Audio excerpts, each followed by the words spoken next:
bicara tentang orang yang berintegritas bisa dipercaya. Apakah kamu orang yang bisa dipercaya? Amsal 28 ayat 20 berkata gini, orang yang dapat dipercaya mendapat banyak berkat. Tetapi orang yang ingin cepat menjadi kaya tidak akan luput dari hukuman. Orang yang dapat dipercaya itu mendapat banyak berkat.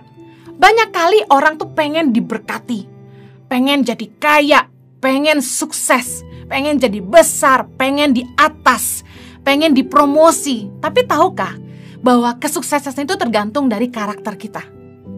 Kalau kita berpikir hanya dengan kepintaran akal budi kita, hanya dengan keahlian kita bisa jadi orang hebat, kita salah. Karena semua itu harus didasari dengan fondasi yang kuat. Dan salah satu fondasi yang kuat adalah integritas. Kita harus bisa jadi orang yang dipercaya. Lihat hari ini orang-orang yang jadi kaya lalu mereka ditangkap polisi, masuk ke penjara. Mereka yang kaya raya tapi hari ini jadi buronan. Kenapa? Karena mereka gak punya dasar yang kuat, yaitu integritas. Firman Tuhan tuh gak pernah salah. Dikatakan orang yang dapat dipercaya yang mendapat banyak berkat. Jadi kalau kita ingin kaya, sukses, melimpah, diberkati, dipromosi, jadilah orang yang bisa dipercaya. Katakan amin. Bisa tidaknya seseorang dipercaya itu dinilai dari 3 hal ini. Yang pertama, dalam hal-hal kecil. Yang kedua, dalam keuangan. Yang ketiga, dalam mengelola harta orang lain. Kita akan bahas sama-sama. Dapat dipercaya dalam hal-hal kecil. Little things matters. Lukas 16 ayat 10-12 bilang gini. Barang siapa setia dalam perkara-perkara kecil, ia setia juga dalam perkara-perkara besar.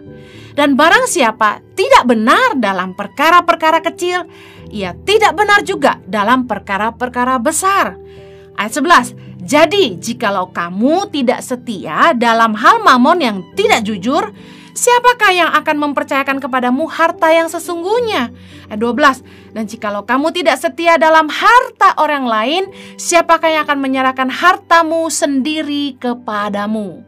3 hal inilah yang menjadi dasar dari khotbah ini hari ini, bahwa kita harus bisa dipercaya dalam hal-hal kecil, dalam keuangan, dan dalam mengelola harta orang lain. Yang pertama kita bahas, dapat dipercaya dalam hal-hal kecil. Tadi dikatakan gini, barang siapa bisa dipercaya dalam hal-hal kecil, dia pasti bisa juga dipercaya dalam perkara-perkara besar. Kebanyakan orang itu mau langsung dipercaya yang besar, mau langsung punya jabatan yang tinggi. Padahal semua itu dimulai dari hal kecil. Kak Heni juga dulu memulai pelayanan Yayasan Tangan Pengharapan dari kecil. Waktu itu Kak Heni di Bandung ngelihat ada anak-anak putus sekolah. Dan mereka sering ganggu kita di depan rumah. Dan Kak Heni tanya mereka, kenapa kalian gak sekolah? Dan mereka bilang gak punya biaya teh. Dan Kak Heni bilang, mau gak belajar bahasa Inggris? Karena Kak Heni mikir, kalau mereka gak punya biaya buat sekolah, bagaimana kalau mereka bisa bahasa Inggris? Kan bisa kerja jadi tour guide, kerja di hotel, jadi porter, dan lain sebagainya. Akhirnya datanglah 5 anak. Dan dari 5 anak inilah Kak Heni ngajarin mereka bahasa Inggris gratis. Kasih mereka makan, dari dapur sendiri, dari uang sendiri. Dan hari ini ada mungkin udah 10.000 anak-anak Indonesia yang pernah lewat di Feeding and Learning Center Tangan Pengharapan di berbagai pelosok di Indonesia. Dan hari ini ada 6.100 anak-anak di seluruh Indonesia di 85 titik yang mendapat makanan bergizi dan pendidikan gratis dari Yayasan Tangan Pengharapan. Ada 8 asrama yang sudah ada, dan yang ke-8 lagi di progres dibangun di Biak. Kemudian ada 200-an anak-anak di asrama yang tinggal yang mendapat beasiswa dari SMP sampai kuliah. Kemudian ada program mobile klinik yang mengobati pasien gratis 500 sampai 1.000 pasien tiap bulan di NTT. Ada sekolah pelatihan pertanian di Kupang. Dan juga ada guru-guru pedalaman yang diutus oleh Tangan Pengharapan. 1 bulan itu Tangan Pengharapan harus menggaji sekitar 200 guru, termasuk diantaranya guru lokal dan guru kontrak. Kalau ngelihat dari cerita ini, kalian bisa ngebayangin kan ya, dari 5 anak yang Kak Heni dulu kasih makan di rumah, ajar bahasa Inggris, hari ini tuh proyek Tangan Pengharapan, program Tangan Pengharapan udah sebesar ini dan seluas ini. Dari mulai Nias, Mentawai sampai Papua, dari Maluku Utara sampai ke NTT. Luar biasa gak Tuhan kita? Semua itu dimulai dari hal-hal kecil. Jangan ngimpi yang besar-besar kalau kamu gak bisa setia dalam hal-hal yang kecil. Contoh, belajar ngatur diri sendiri dulu sebelum bisa ngatur orang lain. Kamu rindu pengen jadi pemimpin satu hari nanti. Ayo belajar mimpin dulu diri sendiri. Bisa nggak disiplin? Bisa nggak bangun pagi? Bisa nggak memastikan kamu udah ngerjain tugas, kamu udah nyelesain tanggung jawab kamu sebelum kamu diteriakin sama orang tuamu atau atasanmu? Bisa nggak kamu melakukan yang terbaik meski tidak disuruh-suruh dan tidak diawasi? Kalau kita pengen dipercaya perkara-perkara besar, kita mesti ingat bahwa little things matter. Kalau kita pengen dipercaya oleh keuangan yang banyak, setia dulu dong dengan keuangan yang kecil saat ini. Contoh, kalau kamu disuruh belanja, orang tua titip 200.000, sisa sampai koin terakhir kamu harus balikin. Nota belanjanya harus diserahin. Banyak kali mama bilang misalnya, nak beli gula, beli kecap, beli ini. Oke, ini uangnya, balik-balik. Hah? Kok tinggal segini? Iya, soalnya tadi aku beli taro, tadi aku beli malkis, tadi aku beli ini. Loh, udah izin belum? Nah, seringkali orang tuh gak dipercaya. Bukan karena perkara besar, tapi perkara kecil. Bisa tepat waktu gak? Bisa pegang omongan gak? Bisa gak ngerugiin orang? Dalam perkara-perkara kecil dulu deh. Kak Heni tuh cerewet banget kalau soal kamar mandi ya. Soalnya menurut Kak Heni gini ya, orang tuh banyak kali tuh gak consider banget gitu. Toilet itu kan toilet umum, bukan toilet pribadi. Kok bisa gitu gak mikir gitu bahwa abis ini akan ada orang lain yang make gitu. Nah, perkara kecil ya, contoh nih.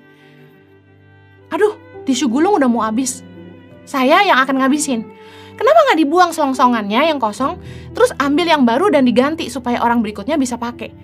Tiap kali Kak Heni lihat tisu gulung tuh habis dan gak ada yang mau replace, gedek banget, kesel banget gitu.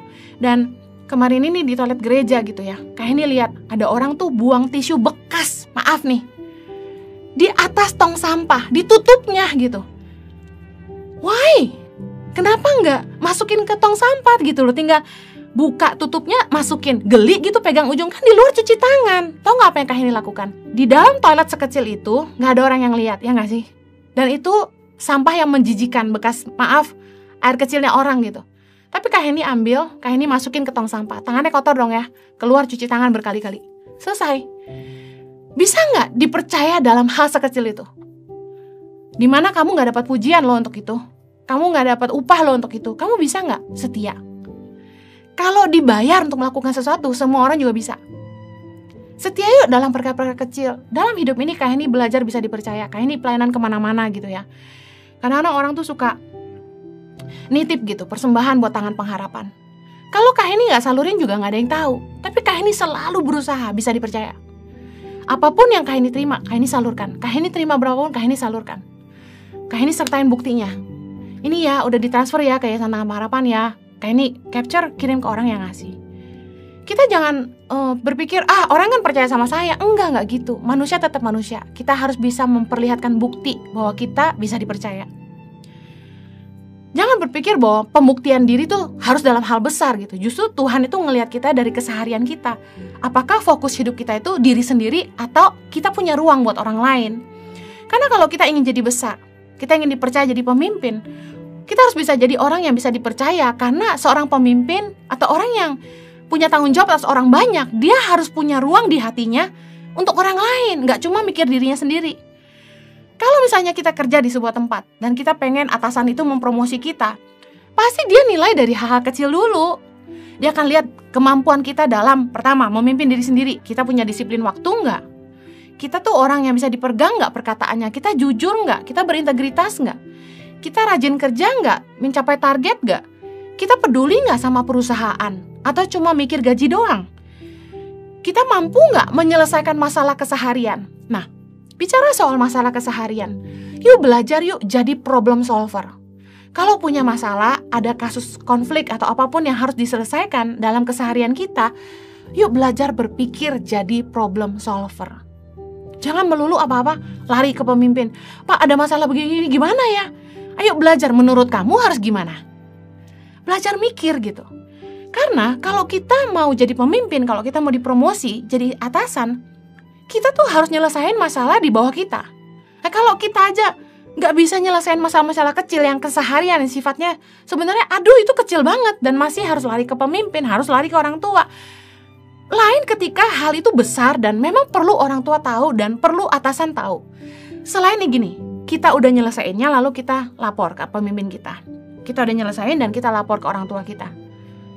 wajiblah terbuka juga sama atasan gitu. Atasan juga perlu kita punya masalah, tapi mereka juga mau lihat kedewasaan kita dalam menyelesaikan masalah, kemampuan kita sebagai problem solver. 1 Korintus 6 ayat yang kedua bilang gini, atau tidak tahukah kamu bahwa orang-orang kudus akan menghakimi dunia? Dan jika penghakiman dunia berada di dalam tangan kamu, tidakkah kamu sanggup untuk mengurus perkara-perkara yang tidak berarti? Kita mesti setia dalam perkara-perkara kecil. Kita harus bisa menyelesaikan masalah-masalah kecil, supaya kita bisa dipercaya Tuhan tanggung jawab yang lebih besar. Yang mau katakan amin. Yang kedua, orang yang bisa dipercaya itu teruji ketika dia bisa dipercaya dalam keuangan. Tadi firman Tuhan katakan, jikalau kamu tidak setia dalam hal mamon yang tidak jujur, siapakah yang akan mempercayakan kepadamu harta yang sesungguhnya? Nah, orang yang berintegritas gak mungkin ngambil yang bukan haknya, meskipun dia bisa ya. Gak mungkin nyuri yang bukan bagiannya, meskipun dia punya kesempatan. Orang yang berintegritas itu gak serakah. 1 Korintus 10 ayat 24 bilang gini, jangan seorang pun yang mencari keuntungannya sendiri, tetapi hendaklah tiap-tiap orang mencari keuntungan orang lain. Dalam hal uang, musuh besar kita adalah 1, keserakahan, ketamakan, dan cinta uang. Karena keserakahan, orang yang hanya selalu melulu cari keuntungan untuk dirinya sendiri, itu pasti membuat kita tuh jadi orang yang gak berintegritas. Kenapa? Orang yang serakah akan ngambil yang bukan haknya, mencuri yang bukan bagiannya, menindas yang lemah untuk keuntungan dirinya, tega menipu sahabat sendiri, merugikan orang banyak, tega mengorbankan keluarganya sendiri. Dan udah pasti yang kayak gini tuh gak bisa dipercaya, karena gak punya tanggung jawabnya. Ibrani 13 ayat 5 bilang gini, janganlah kamu menjadi hamba uang, dan cukupkanlah dirimu dengan apa yang ada padamu, karena Allah telah berfirman, aku sekali-kali tidak akan membiarkan engkau, dan aku sekali-kali tidak akan meninggalkan engkau. Kita tuh gak perlu nolong diri sendiri dengan mencuri, karena Tuhan pasti menyediakan yang kita butuhkan. Waktu Kak Heni harus nyekolahin anak-anak Kak Heni, dan uang tuh gak ada, Kak Heni gak ngambil tuh uang yayasan, gak pernah ngambil uang yayasan buat nyekolahin anak sendiri. Padahal Kak Heni nyekolahin ribuan anak Indonesia ya kan. Tapi buat anak kandung Kak Heni sendiri, Kak Heni gak pernah ngambil uang yayasan untuk sekolah mereka. Kak Heni bergumul sama Tuhan. Kak Heni percaya bahwa Tuhan sanggup mencukupkan yang semua yang kami butuhkan. Meskipun mungkin harus nyicil, mungkin harus merendahkan diri dan datang ke sekolah dan bilang minta dicicil 12 bulan. Meskipun harus gesek kartu kredit lalu mencicil. Apapun Kak Heni lakukan asalkan tidak mencuri. Kita harus bisa dipercaya.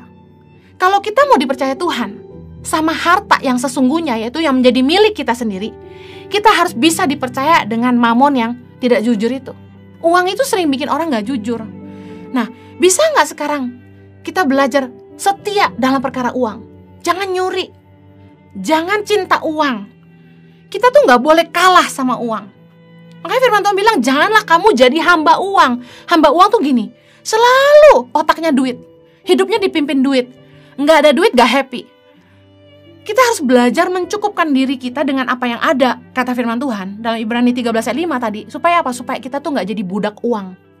Karena yang sering bikin kita jadi budak uang adalah gini, mental kita dipimpin oleh brand. Duitnya gak ada tapi maksa mau beli. Kita ngutang, kita gesek kartu kredit, lalu kita setengah mati bayarinnya. Gaji tiap bulan habis cuma buat bayar cicilan kartu kredit. Kan ada tuh pinjaman online. Itu tuh membodohi kita, mencekik kita. Banyak orang yang akhirnya gak bisa bayar. Gaji tiap bulan habis bayar hutang. Lalu buat hidup gimana? Sebagai anak muda kita masih pikir panjang. Jangan karena kita dibodohi oleh zaman, oleh dunia yang pakai label-label dunia baru diakui gitu. Kita gak perlu ikut itu semua. Kita masih punya prinsip hidup sendiri.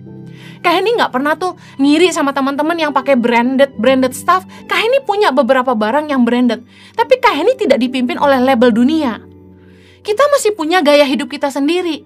Kalau orang bilang, Bu Heni tuh terlalu sederhana, Kak Heni tuh terlalu sederhana, biarin aja. Kan saya gak nyusahin siapa-siapa. Saya gak makan dari uangnya dia. Orang mau komentar apa aja, basically gini, orang tuh cuma bisa ngomong, gak bakal nolong. Ngapain hidup kita dipimpin sama label-label dunia? Kalau gak brand itu kayaknya gak keren. Why? Kenapa gak nyiptain brand sendiri? Kenapa gak jadi trendsetter? Kenapa kita selalu ikut-ikutan orang lain? Gak semua apa yang mereka pakai cocok di kita kok. Sebagai anak muda, kita mesti punya prinsip dalam hidup ini. Jangan makan gaya. Jangan sampai kemakan gaya. Ujung-ujungnya kita susah. Lebih baik gak punya hutang. Buat apa gaya tapi hutang di mana-mana? Lebih baik tuh kita hidup sederhana tapi mau apapun ada. Kita cukup. Hidup lebih bahagia, tidur lebih nyenyak. Kita gak malu ketemu siapa aja. Malu kan kalau ketemu orang yang kita ngutang sama dia gitu. Pasti menghindar. Kita akan dibenci sama teman-teman kita kalau kita jadi benalu buat mereka. Ingat, jangan jadi hamba uang, jangan kalah sama uang. Kita harus belajar berkata cukup supaya kita gak jadi serakah, tapi kita punya hati yang limpah. Jangan sampai kita dipimpin oleh uang. Kita bukan budak uang, kita budak Tuhan. Jangan mencuri hanya karena Anda punya kebutuhan diri sendiri. Pastikan kita belajar cukup, mengelola keuangan dengan bijak, punya tabungan setiap bulan. Pandai menyisihkan. Kalau beli barang, beli pada saat sale. Jangan pada saat barang baru keluar, harganya mahal. Barang yang sama akan dibeli lebih murah bulan depan atau 2 bulan lagi. Kenapa harus beli sekarang? Mari belajar menahan diri, menguasai diri. Itu penting buat anak muda, karena anak muda itu harus belajar menguasai diri. Shopping pada waktu yang tepat adalah bijak. Membeli sesuatu yang kita butuhkan adalah bijak. Jangan sampai hidup kita dipimpin oleh uang. Jangan sampai hidup kita dipimpin apa kata orang. Yang terakhir, orang yang berintegritas itu dapat dipercaya dengan harta orang lain. Tadi firman Tuhan katakan, Lukas 16 ayat 12, dan jikalau kamu tidak setia dalam harta orang lain, siapakah yang akan menyerahkan hartamu sendiri kepadamu? Kalau kita pengen dipercaya Tuhan dengan harta milik kita sendiri, kita mesti bisa belajar dipercaya dengan harta orang lain. Nah, pada saat ini kalau ada generasi anak muda yang kerja ikut orang, dengar baik, engkau sedang diuji sama Tuhan. Bisa nggak dipercaya dengan harta orang lain? Prinsip dasarnya ini, Matius 7:12. Segala sesuatu yang kamu kehendaki supaya orang perbuat kepadamu, perbuatlah demikian juga kepada mereka. Itulah isi seluruh hukum Taurat dan kitab para nabi. Sebelum kamu melakukan apapun, ini harus jadi dasar. Saya mau nggak diginiin? Kalau saya nggak mau diginiin, saya jangan gituin orang. Kita nggak suka dirugikan, ya kita juga nggak boleh ngerugiin orang lain. Kita nggak suka barang kita dirusak orang, ya kita juga jangan ngerusak barang orang lain. Kita nggak suka dicuri barang kita oleh orang lain, ya kita jangan mencuri. Kita nggak suka direndahkan, ya jangan merendahkan. Kita nggak suka diperlakukan tidak adil, ya kita juga nggak boleh memperlakukan orang dengan tidak adil. Ini prinsip dasar yang kita harus pegang dalam hidup ini. Dalam hal bagaimana kita mengasihi orang lain seperti diri sendiri adalah kita memperlakukan orang lain sebagaimana kita sendiri juga ingin diperlakukan. Firman Tuhan juga katakan, kasih itu tidak melakukan yang tidak sopan dan tidak mencari keuntungan diri sendiri. 1 Korintus 13 ayat ke-5 berkata gini, ia tidak melakukan yang tidak sopan dan tidak mencari keuntungan diri sendiri. Ia tidak pemarah dan tidak menyimpan kesalahan orang lain. Pada saat kita dipercaya harta orang lain, jangan sampai kita tuh gak sopan. Jangan cari keuntungan diri sendiri doang gitu. Waktu kita contoh dipinjemin motor atau dipinjemin mobil sama orang, ya kita harus jaga, kita harus rawat. Jangan sampai ditabrakin, jangan sampai udah minjem bensin gak diisi, jangan sampai udah kotor gak dicuci. Orang-orang kayak gini tuh adalah orang-orang yang punya mental aji mumpung. Udah orang baik sama dia malah manfaatin kebaikan orang untuk keuntungan diri sendiri. Nah yang kayak gini gak bisa dipercaya, karena mentalnya selalu gini, mi terus. Gak mau berkorban, gak mau tanggung jawab. Sudah ditolong malah bohong, sudah diberi malah tidak tahu diri, sudah dibantu malah jadi musuh. Mentalitas orang yang selalu memanfaatkan kebaikan orang lain, itu adalah orang-orang yang tidak berintegritas gitu loh. Justru kalau orang tuh udah baik sama kita, kita justru harus menjaga kepercayaan orang itu. Jangan pernah memanfaatkan hubungan. Orang yang berintegritas harus bisa dipercaya. Kak Heni mau tutup dengan kesaksian ini. Tahun 2006, Kak Heni dan Kak Jojo baru pertama kali tinggal di Indonesia dan dapat panggilan Tuhan untuk stay di Indonesia, melayani di Indonesia. Dan kami nggak punya mobil saat itu karena kami sedang berusaha menjual rumah kami di Australia, dan karena itu kami harus ngirit. Nah, kami belum bisa beli mobil dan akhirnya kami dipinjami mobil oleh seorang pengusaha. Waktu itu mobilnya mobil bekas Avanza. Nah, tiap bulan kan kita harus servis mobil. Nah, teman-teman di gereja bilang gini, udah servis aja di bengkel yang nggak usah Toyota gitu. Ini kan Avanza Toyota. Nggak usah di Toyota, mahal. Udah aja servis di bengkel yang ada gitu, lebih murah. Tapi Kak Heni nggak mau. Karena waktu kita servis mobil itu kan ada buku servis yang harus dicap sama tempat servisnya. nanti satu hari nanti kan kita harus balikin gitu loh mobil itu ke yang punya. Jadi Kak Heni mau track recordnya bener. Servis tiap bulan, servisnya di Toyota, servisnya di Toyota. Meskipun harganya tuh ya, misalnya di servis di bengkel biasa 300-an, di Toyota bisa 800-an. Aduh, rasanya sakit banget. Tapi karena Kak Heni sama Kak Jojo pengen bisa dipercaya, kita terus servis di Toyota. You know guess what? Kita pelihara mobil itu seolah-olah mobil itu punya kita sendiri. Kita harus memperlakukan orang lain seperti itu, karena kita juga pengen kan kalau mobil kita dipinjam orang, kita juga berharap orang itu jaga mobil kita. You know, apa upah yang kami dapat? Orang yang bisa dipercaya mendapat banyak berkat. Amin. Kak Heni sama Kak Jojo akhirnya dikasih mobil itu sama yang punya. Mobil Avanza itu jadi milik kami sendiri. Itu jadi mobil pertama kami yang kami pernah punya di Indonesia. Jadi modal buat kami beli mobil yang selanjutnya. Tuhan tuh sangat baik, Dia setia. Kalau kita pengen dipercaya, kita harus setia dalam perkara-perkara kecil. Kita harus bisa disetia dalam keuangan. Kita harus bisa jadi orang-orang yang bisa dipercaya dengan harta orang lain. Kak Heni percaya, promosi datang dari Tuhan, berkat